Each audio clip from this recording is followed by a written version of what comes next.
కేసీఆర్ గారి నాయకత్వంలో మనం సాధించిన విజయాలను మననం చేసుకునే ముందు గతంలో ఉన్న పరిస్థితులు కూడా ఒక్కసారి నెమరేసుకోవాల్సిన బాధ్యత మన మీద ఉంది. 2014 నుంచి 2023 డిసెంబర్ దాకా కేసీఆర్ గారి ప్రభుత్వం 9.5 ఏళ్ల పాటు ఉంది. కానీ సరిగ్గా మాకంటే ముందు 10 ఏళ్ల పాటు ఉమ్మడి ఆంధ్రప్రదేశ్లో కాంగ్రెస్ ప్రభుత్వం ఉన్నది. 2004 నుంచి 2014 దాకా కాంగ్రెస్ ప్రభుత్వమే ఉన్నది. మరి కాంగ్రెస్ ప్రభుత్వ హయాంలో 2004 నుంచి 2014 వరకు ఆనాడు ఉమ్మడి ఆంధ్రప్రదేశ్లోని 23 జిల్లాల్లో, తెలంగాణలోని 10 జిల్లాలు, ఆంధ్ర ప్రాంతంలోని 13 జిల్లాలు, ఆంధ్ర రాయలసీమ ప్రాంతంలోని 13 జిల్లాలు మొత్తం కలిపి 10 ఏళ్లలో వారు ఏపీపీఎస్సీ ద్వారా అదేవిధంగా ఇతరత్ర మొత్తం ప్రభుత్వ ఉద్యోగాల భర్తీ ఎంత చేసినారయ్యా 10 ఏళ్లలో కాంగ్రెస్ ప్రభుత్వం అంటే 24,086 పోస్టులు మాత్రమే.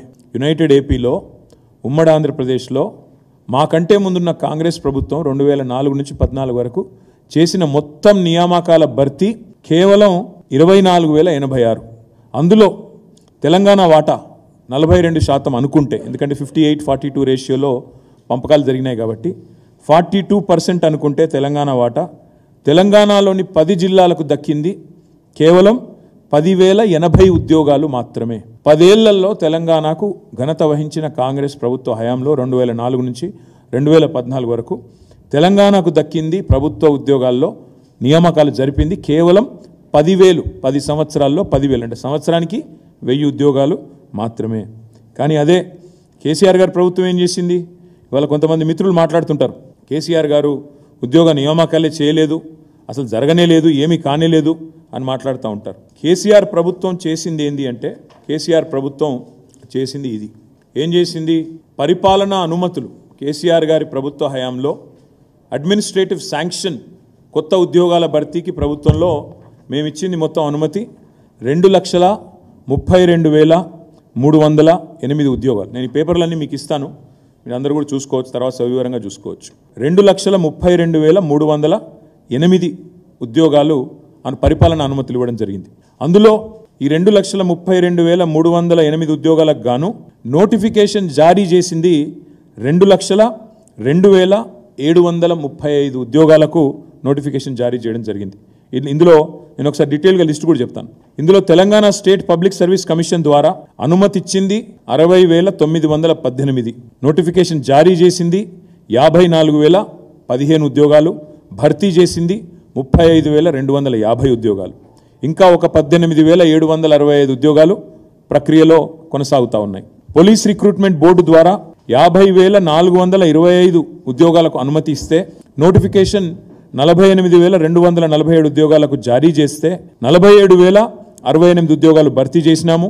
1,179 ఇంకా భర్తీ దశలో ఉన్నాయి.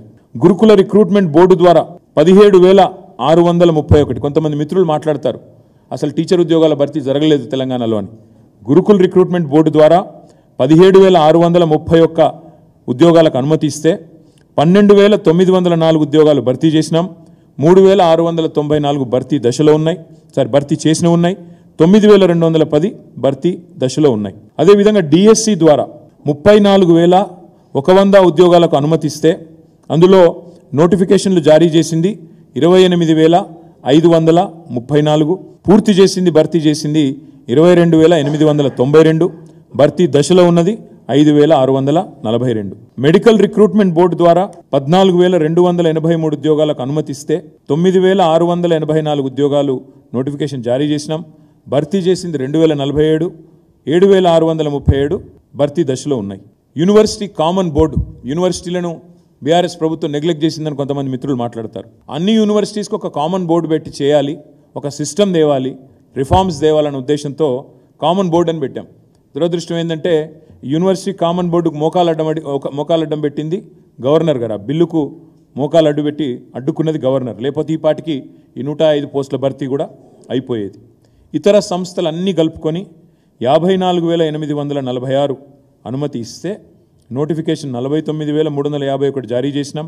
అందులో భర్తీ చేసింది 49,132, కేవలం భర్తీ దశలో ఉన్నది 219. సమ్మరీ చెప్తా ఉన్నా, ఒకసారి వినండి. 10 ఏళ్లలో కేసీఆర్ గారు 9.5 ఏళ్లలో మొత్తం 2,32,308 పోస్టులకు అనుమతి ఇచ్చారు. ఆ ప్రభుత్వం ఆనాడు మా ప్రభుత్వం. నోటిఫికేషన్ ఇచ్చింది 2,02,735, భర్తీ చేసింది పూర్తయింది 1,60,083, భర్తీ దశలో ఉన్నది 42,652. ఏం చేశారు కేసీఆర్ గారు ఉపాధి కల్పన రంగంలో, ప్రభుత్వ రంగంలో? ఇది నేను చెప్పేది ఓన్లీ గవర్నమెంట్ లెక్కలు, గవర్నమెంట్ ఆర్ గవర్నమెంట్ అటాచ్డ్ మరి కార్పొరేషన్లు కానీ లేదా ఇతర సంస్థలు కానీ దానికి సంబంధించి.